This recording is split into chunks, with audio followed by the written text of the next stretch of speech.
بسم اللہ الرحمن الرحیم۔ بڑھاپے کو آتا دیکھ کر اکثر لوگ پریشان ہو جاتے ہیں، لیکن آج ہم آپ کو بتائیں گے کہ سفید بالوں کی کیا اہمیت ہے۔ ہمارے اکثر بھائی سفید بال کو دیکھ کر پریشان ہو جاتے ہیں اور ان کو جڑ سے اکھاڑ دیتے ہیں کہ دوبارہ نہ آ جائیں۔ ہم آپ کو حدیث نبوی صلی اللہ علیہ وآلہ وسلم کی روشنی میں بتاتے ہیں کہ سفید بالوں کا آنا کیسا ہے۔ حضرت ابو ہریرہ رضی اللہ تعالیٰ عنہ فرماتے ہیں کہ میں نے حضرت محمد صلی اللہ علیہ وآلہ وسلم کو فرماتے ہوئے سنا ہے کہ جس مسلمان کے سفید بال ہوں اور وہ اپنے سفید بالوں کو نہ اکھیڑے، کیونکہ قیامت کے دن سفید بال بندے کے لیے نور بن کر ظاہر ہوں گے۔ سفید بالوں کے بدلے اللہ پاک جتنی تعداد میں سفید بال ہوں گے، سفید بالوں کے حساب سے اس بندے کی نیکیوں میں اضافہ کر دے گا اور ایک ایک بال کے بدلے اس کے گناہوں کو مٹا دیا جائے گا۔ یحییٰ بن سعید سے مروی ہے کہ میں نے سعید بن مسیب کو یہ فرماتے ہوئے سنا ہے کہ حضرت ابراہیم علیہ السلام دنیا میں سب سے پہلے فرد ہیں جنہوں نے اپنی مونچھوں کو کاٹا، اور آپ علیہ السلام جب بڑھاپے کو پہنچے تو آپ علیہ السلام کے بال سفید ہو گئے، تو آپ علیہ السلام نے اللہ پاک سے پوچھا، اے میرے مالک یہ کیا ماجرا ہے؟ اللہ پاک نے آپ کو جواب دیا، اے میرے دوست یہ میری رحمت ہے۔ بالوں کا سفید ہونے سے انسان کی شان و شوکت، عزت و وقار بڑھ جاتا ہے اور تمام برے کاموں سے بچنے کی علامت ہے۔ حضرت ابراہیم علیہ السلام نے عرض کیا، اے میرے مولا یہ تو تیری بڑی شان ہے، اے اللہ میرے وقار کو بلند فرما۔ آپ صلی اللہ علیہ وآلہ وسلم کا فرمانے عالی شان ہے کہ جو مسلمان بوڑھا ہو گیا تو اس کا بڑھاپا اس کے لیے قیامت کے دن نور بن کر ابھرے گا۔ ایک بندے نے نبی اکرم صلی اللہ علیہ وآلہ وسلم سے عرض کی، اے اللہ کے نبی صلی اللہ علیہ وآلہ وسلم، لوگ سفید بالوں کو اکھاڑ دیتے ہیں۔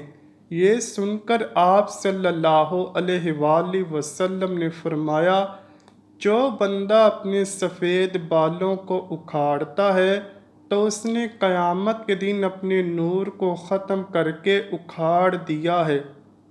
آپ صلی اللہ علیہ وآلہ وسلم نے فرمایا کہ سفید بال قیامت کے دن مسلمانوں کے لیے نور ہے۔ ان سفید بالوں کے بدلے اللہ پاک اس بندے کی نیکیاں لکھ دے گا اور گناہوں کو ختم کر دے گا اور اس بندے کا درجہ بلند فرما دے گا۔ حضرت ابو بکر رضی اللہ تعالیٰ عنہ فرماتے ہیں کہ ایک دفعہ ایک آدمی نبی اکرم صلی اللہ علیہ وآلہ وسلم کی بارگاہ میں پیش ہوا اور کہنے لگا، اے اللہ کے رسول صلی اللہ علیہ وآلہ وسلم، ہم میں سے کون سا بندہ بہتر ہے؟ آپ صلی اللہ علیہ وآلہ وسلم نے فرمایا، جو بندہ بڑھاپے میں پہنچ گیا اور اس کی نیکیاں بہت زیادہ ہیں وہ سب سے بہتر ہے۔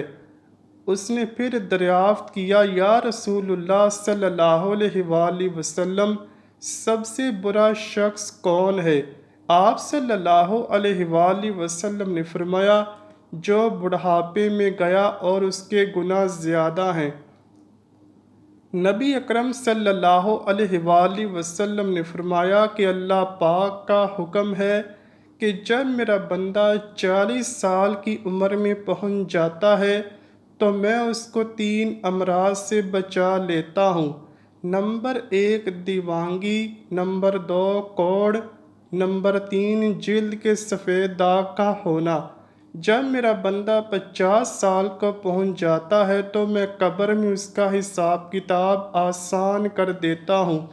جب میرے بندے کی عمر 60 سال ہو جاتی ہے تو میں اس کا دھیان اپنی عبادت کی طرف کر دیتا ہوں۔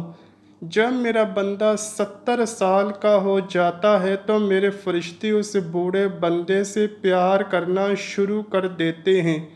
جب وہ 80 سال کو پہنچ جاتا ہے تو اس کے نیک اعمال لکھے جاتے اور برے اعمال کو نظر انداز کر دیا جاتا ہے۔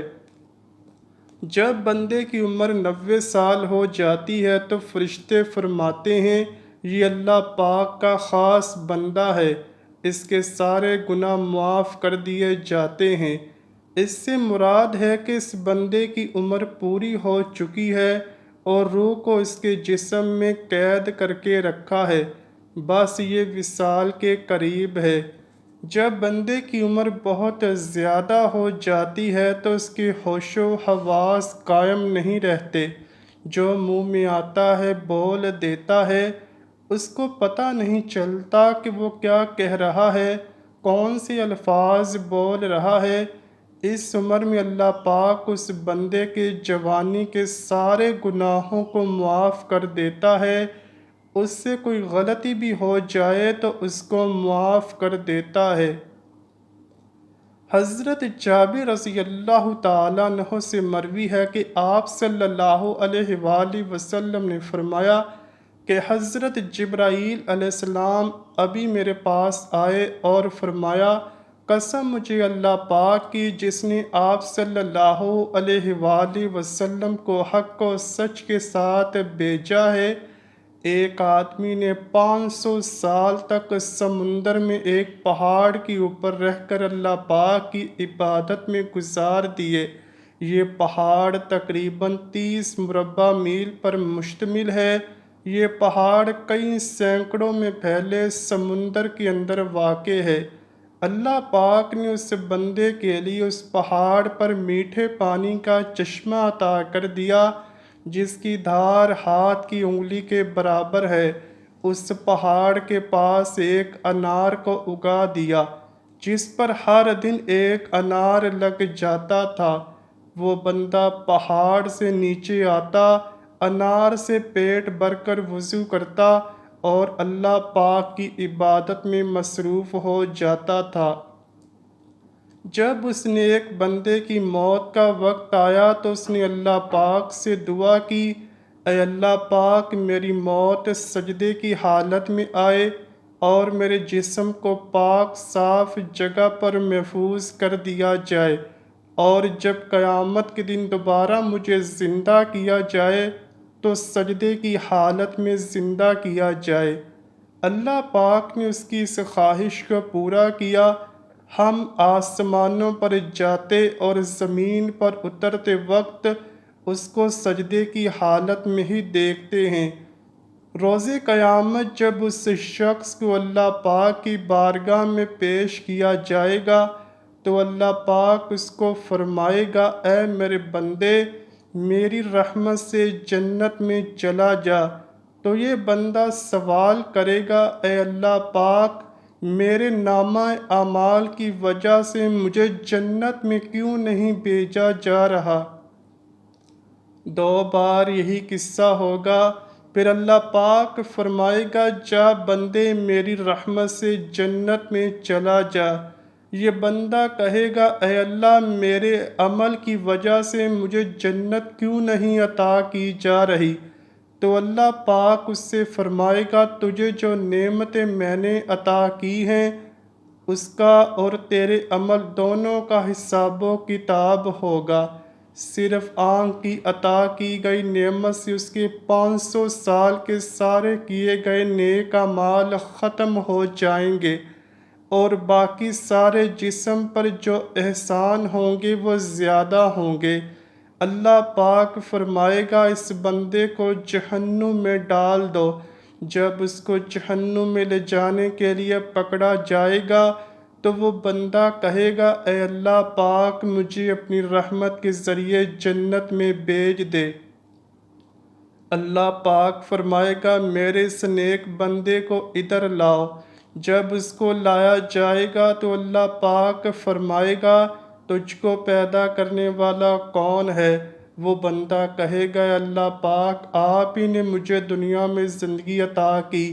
پھر اللہ پاک فرمائے گا تجھ کو 500 سال تک زندہ رکھ کر عبادت کی توفیق دینے والا کون ہے؟ وہ جواب دے گا اللہ پاک آپ ہی نے مجھے زندہ رکھا اور عبادت کی ہمت دی۔ اللہ پاک فرمائے گا تجھے سمندر میں پہاڑ کے اوپر کس نے پہنچایا اور وہاں پانی اور انار مہیا کرنے والا کون ہے؟ بندہ جواب دے گا اللہ پاک آپ ہی نے مجھے سب کچھ عطا کیا۔ اللہ پاک فرمائے گا تیرے کہنے پر ہی میں نے تیری جان سجدے کی حالت میں نکالی اور سجدے کی حالت میں دوبارہ ڈالی۔ یہ سب میری رحمت کی وجہ سے ہوا ہے۔ میں اب بھی تجھے اپنی رحمت کی وجہ سے ہی جنت میں داخل کر رہا ہوں۔ حضرت جبرائیل علیہ السلام نے فرمایا اے اللہ کے نبی صلی اللہ علیہ وآلہ وسلم دنیا آسمان میں جو کچھ بھی ہے وہ سب اللہ پاک کی رحمت ہے۔ اللہ پاک سے دعا ہے کہ وہ ہم سب کو اپنی رحمت سے جنت میں داخل کر دے اور ہم سب کو اپنے پیارے حبیب صلی اللہ علیہ وآلہ وسلم اور ان کی آل پاک سے سچی اور پکی محبت کرنے کی توفیق عطا فرمائے۔ آمین یا رب العالمین۔ امید کرتا ہوں کہ آپ کو ویڈیو ضرور پسند آئی ہوگی۔ اگر ویڈیو پسند آئی ہے تو ویڈیو کو لائک کیجئے، شیئر کیجئے اور چینل کو لازمی سبسکرائب کیجئے۔ کمنٹ سیکشن میں اپنی رائے کا اظہار بھی ضرور کیجئے گا۔ ملتے ہیں اگلی ویڈیو میں، تب تک کے لیے اللہ حافظ۔